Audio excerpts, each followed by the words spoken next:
All right, fuckers. I told you. You know, you fucking bitches get so fucking spoiled by me. The one and only, the legend himself, Blag Dahlia, is right here in the studios with us. And why don't you holler at him? In the place to be, it's Blag the Ripper representing the Dwarves, rock legends. Fuck yeah. Oh, man. Let me tell you, my alternate universe friend, we have an interdimensional set of walkie-talkies, and he's got a really cool question for you. So we're gonna start. We're gonna dive right in and just start. Are you ready for Kid ReeB? Absolutely. All right, here we go. We're ready. Hi, Mr. Dahlia. I'm Kid ReeB from Dimension CADETS-002. I was wondering, you've been doing this for decades. What part of being in the dwarves still excites you today that excited you when you started? Were you able to hear that? I don't know what happened. Oh, okay. I just got silence from the ReeB. Wow. That's messed up. Sorry about that. Let me The silence said a lot. Yes, that sucks, man. I'm sorry. Hey, that's what happens on live. So basically what he asked, I'm going to go ahead and I'm going to play it again to see if we can't get you to hear it. Hi, Mr. Dahlia. I'm Kid ReeB from Dimension KTS-002. I was wondering, you've been doing this for decades. Can you hear him? You've been doing this for decades. He's asking you've been doing this for decades. What is it that still excites you today that got you excited at the beginning? Well, you know, it's all about vaginas, ReeB. That's really where it's at, you know. That's what gets me excited. That and money. Fuck yeah. Vagina, money. If it wasn't for those two things, what would we have? Well, you know, you'd have emo, I guess. I don't know. Well, as things go with interdimensional walkie-talkies, that did not go through very well, and he has let me know that he's off for cookies and milk before he goes to bed, so he's out of here. Okay. So, Fair enough. So you know, a lot of bands they spend their if they make it 40 years, they've matured and grown into something that's totally different from the beginning. What a horrible thought. Well, you know, and to me, Jenkum sounds like it could have been, you know, Blood, Guts, and Pussy 2. You haven't changed. What is your secret? Eternal youth, yeah. I mean, I think the secret is to, you know, you can evolve and get more interesting and do more interesting stuff, but you should never forget who you are and what you do. I mean, with the way we really came to people's attention, I mean, we started as like a 60s garage band, and then we kind of morphed into like this fire-breathing punk band. And then it was like, that was what people really liked. And so I wanted to make poppier records and write different kinds of songs. And I did all that stuff. But I tried to never forget, like, the core of the band, you know. And so that last record we made a couple years ago, you know, the Dwarves concept album and Keep It Real, it's very sprawling, lots of different genres, lots of different places we went. And for Jenkum, it was just like, let's just go back to punk and make a nasty punk record. And then right in the middle of it was like, wait a minute, I wrote this single, and so I wrote kind of a mid-tempo rock jam, like that could have been on the radio in the 90s or something called Damned If I Do, and we wound up making the video out of that, so it's like stuck right in the middle of a punk album. It's kind of crazy. Fuck yeah, and that is a great track, and by the way, thank you for giving me the go-ahead to play it. I did play it earlier, and I have picked out another track that I do want to play later on, but I will let you know that during our break. Yeah, I mean that's like, you know, one of the best things about you guys is no matter what you put out, it's like you got the Midas fucking touch. It's the craziest fucking thing. You know, you got 40 years of experience, and you've dealt with everything from corporate labels to running your own label. I hate to bring this up, and I'm sorry. I know that you're 60 now, and how has you becoming 60 changed your whole outlook? Well, you know, I mean, that's kind of the secret, right? It's like, can you keep making music as though you're excited about it and you enjoy it? And I think being excited about it and enjoying it is really the key. You know, I feel lucky that I get to play music with my friends, go on the road, make records. You know, I think a lot of people kind of lose the thread. You know, a lot of people my age are, you know, wishing for their glory days or whatever, you know, but the Dwarves really never got anything from the music industry.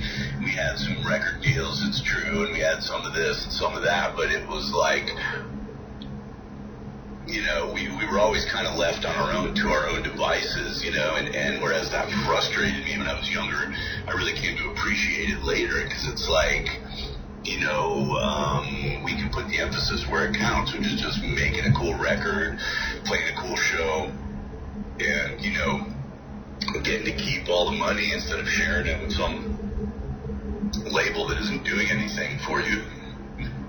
Yeah, and you know, so that brings me to, you know, one of my final questions. I'm not going to keep you too long. I do know you're waiting for your tour. As a matter of fact, let me stop. I'm not going to ask the other question yet. I want you to talk about the new record, Jenkum. Say whatever you want to say about it. I do have a link on my website right above the player for those of you who are tuned in live to go buy it directly from him, directly from the band on their website. So go click on that fucker and go buy that shit. You filthy. Yeah, you can get it signed. Oh, you know, I mean, it's a funny record. Like, it opens with a song called Confused, which is just kind of about modern sexual habits, and it's pretty hilarious. Yes, it is. You know, it gets, you know, kind of comments on the gender confusion and this type of thing, and then it goes into a song called We Are the Scene, which is sort of like a typical kind of Dwarves, we're the greatest band ever, you know, fuck the scene, we are the scene, you know, and it just kind of devolves from there, you know. By the time it gets to Damned If I Do, you know, you're kind of ready for a pop hit, and it's kind of a love song, mid-tempo, you know, and then it just kind of careens around, you know. It's a wild record. It goes here and there, and, you know, we try and, I mean, one thing about the Dwarves is that everybody in the band writes songs, so you kind of get this interesting pastiche of different people's styles. I think with a lot of bands, just one guy writes the songs or one team writes the songs, and so, you know, you kind of get this, you know, a different version of the same thing over and over. But we kind of try and mix it up and make an interesting kind of a song, you know. So you get some variety, and even on a short record, you know, you don't feel like you didn't get a complete record. You know, you always feel like you got the whole thing, you know. Fuck, I'm gonna tell you, it's been nothing but on fucking repeat since fucking midnight Friday night. I fucking love it. It's Dwarves. It's 100% Dwarves. It's 100% no fucks given. It's the greatest fucking album this year. Right on. Yeah, our drummer Snoop Dogg is on there, and, you know, Nick Oliveri, of course, wrecks everything. Our bass player, you know, it's just got great players on it and cool stuff all over it. So yeah, it's been pretty fun. And that video dump you did on YouTube, fuck, that was fucking brilliant. Holy shit. Yeah. You kind of get the Hollywood standard live, you know, the band playing with the beautiful jigs around and the big production value for Damned If I Do, and then you get all these kind of lo-fi punk rock, you know, animated videos and nasty videos and live videos and stuff like that. So there's kind of something for everybody there. And there's even some people crying about, there was one AI video in there, and people started getting mad, and it's like, no, it's the Dwarves, we do everything, we don't care. I saw that, and I was waiting for your response, because I figured you were gonna fucking, tell him something. Yeah, I don't. That's one thing that I've learned is just not to even pay attention to the comments. I just hit like on all of them. Fuck them. They're all fucking degenerates, anyways. My fucking listeners. Well, and it's a song, It's a song. It's not like we're sitting around, replacing somebody with AI. Right. And what the fuck is he doing? A rock and roll record, that part of it is legit, and then you just make funny videos any way you can. I'm not tripping on it. I didn't make the video. I don't know anything about AI. I just saw it. This guy made it, and I thought it was funny. It's fucking great. Yeah. Look, I watched every single fucking one of them, and every single one of them was fucking awesome. Fuck. I mean, the way that you went about this album, getting it out the way you did, and just dumping it all, saying, fuck it, here it is, eat it up, bitches. I fucking loved it. That was beautiful. I'm glad to hear it. Yeah, you can kind of make an orgy out of it and just go Dwarves for a while. Yes, definitely. And and my son, who he's supposed to be down here, he's a huge SpongeBob fan, and he does like the Dwarves. I brought my kids up right; they listen to everything, and he really likes you now that he knows that you did the what was it, the sponge, do the sponge. Yeah. So. It was written by Paul Peter from the Dwarves, and I sang it for that very first season of SpongeBob. Yeah, that's fucking epic. But that made you that went from legendary vocalist that he's grown up listening to since he was a toddler to holy fuck, my favorite fucking cartoon in the world, and he was on it. Yeah, so he thinks you're a god now. I'm surprised he's not down here. He's probably up in his room jerking off while he's listening to us. Warping the minds of a generation. Fuck yeah. Look, my last question, which by no means we're through, you have the floor. You can take as much time as you want. You can say whatever the fuck you want. You can get stuff off your chest that you've never been able to say in interviews before right here. There's no censorship, nobody looming over our heads. It's me and a fucking crappy fucking laptop. So, yes, and the three people listening. Yes. It's kind of like, when you started out up there in, Highland Park? Dude, by the way, right. I am a Chicago native. Right on. Glad to hear it. Yeah, and incidentally, I was introduced to the music really early because my cousin, who still lives in Chicago, was a big punk rock fan back then and sent me tapes that were like, they were tape recorded off a tape, off a tape, off a tape, off a tape, with some kid holding a fucking tape recorder up at the show. Right. And I remember those tapes, man, and I was digging around trying to find them. I don't think I still have them, but man, that was like my introduction to you guys. So, like, we're talking, early days. Right on. So, yeah, I played my first show at the Cubby Bear Lounge in 1983. Wow. And yeah, so my last formal question for you is, everyone has their heroes. I have you, and I have the Meatmen, and I have the Mentors, and Gigi Allen, and Hassel Adkins, and Blowfly. All of those groups live. I even saw Hassel. Oh fuck! I fucking hate you now. Blowfly. Another legend. Dude. I saw him live, but it was pretty late in the career. But I always loved Blowfly. fly. He's definitely one of my influences. Oh, for sure. fuck. Oh, we're definitely gonna get along. Yeah, you know, you're part of that group of legends to me, and to a lot of fucking people in my age group. I'm 5 years young or 4 years younger than you. I'm 56, and I haven't grown the fuck up either. So we're in the same boat. Yeah, and dude, you've got a tour coming up, and I want to make sure you get out those dates. I know you're coming to Austin tomorrow night, so I know you're going to want to get out of here and calm down and decompress before you go. But you're welcome to stick around. Austin's Friday night, then Dallas Saturday night, and then San Francisco Sunday, and then we take off for Europe, where we're going to be, all over France, Italy, Spain, Netherlands, Germany. Gonna be wild. Really looking forward to it. Yeah, that's got to be a great feeling. You know,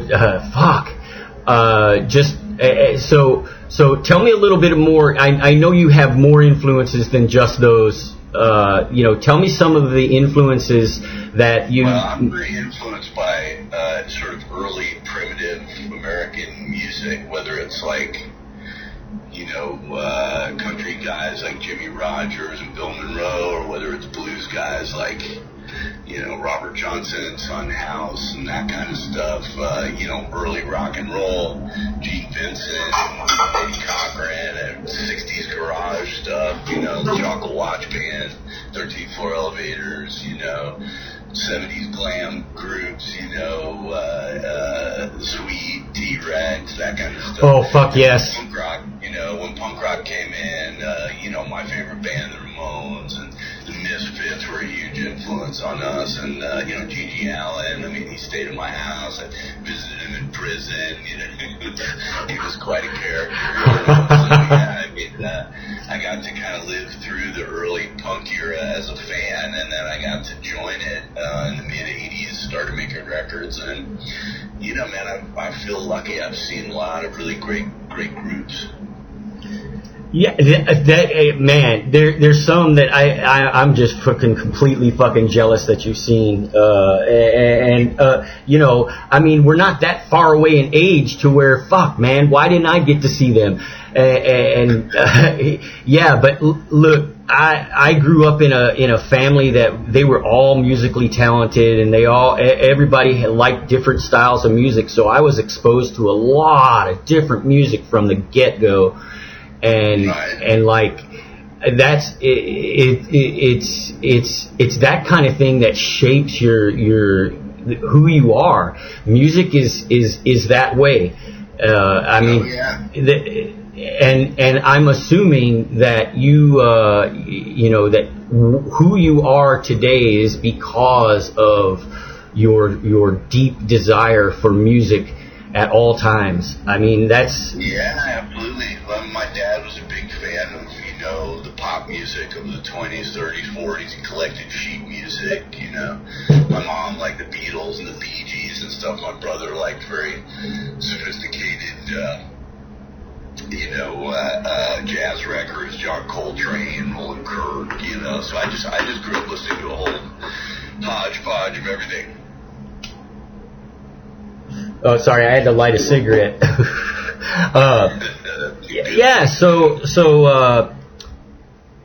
as you get ready to go on a tour, is there any tour experience with a fan that you've never talked about that you'd like to talk about? Something wild, something crazy?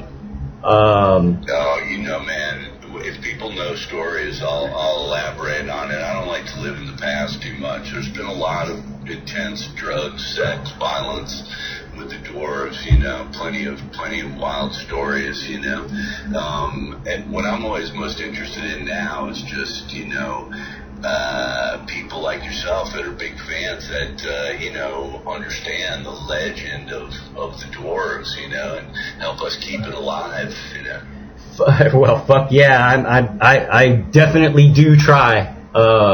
like tonight is all Texas local bands I've been playing from all over the state. Bands that some of them have been active. One of them from here in Houston's been active since 1974. And my favorite live band from the 80s was definitely the Butthole Surfers. They were incredible. They were so good live, and their records were so groundbreaking, and just a wild group. Fuck yeah. Band. I just finished playing 3 of their great fucking songs. Just a Boy, Hybrid, and In Baya. Yeah, they're incredible. Just awesome, and yeah, there's so many cool bands from Texas, and the great thing is, this is something that I've noticed over maybe the past 3-4 years, is the younger generation of punk is starting to get it. We're actually getting a few. We're actually getting a few that really understand it. I'm glad to hear it. Yeah, well, Texas has a proud history, even back in the 60s with early garage bands. You got to play Larry and the Blue Notes in and out. That's a great Texas jam. Oh, fuck Don't yeah. Tread on Me. It was a great Texas jam. And there's been some really, really good ones. Fuck yeah. That's what I try to do. I'm part radio show, part broadcast, part podcast, part fucking just insane. There's so many little different fucking tentacles growing out of me, and it's an outlet for me. I have all these fucking ideas in my head, and I'm ADHD, and I don't take fucking medication. Oh, thank you for that song, by the way, Bad Drugs.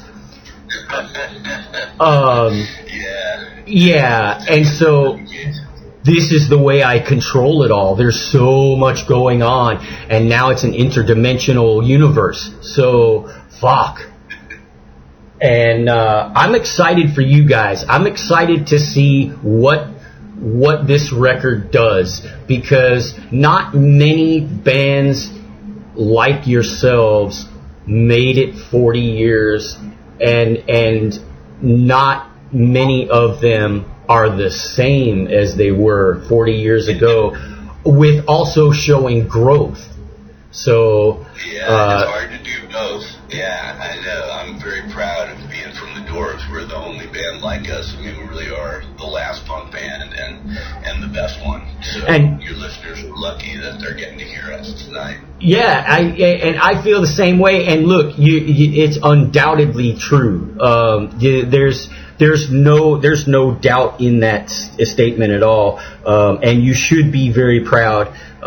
This is something that, even with mainstream music, most bands don't make it 40 fucking years.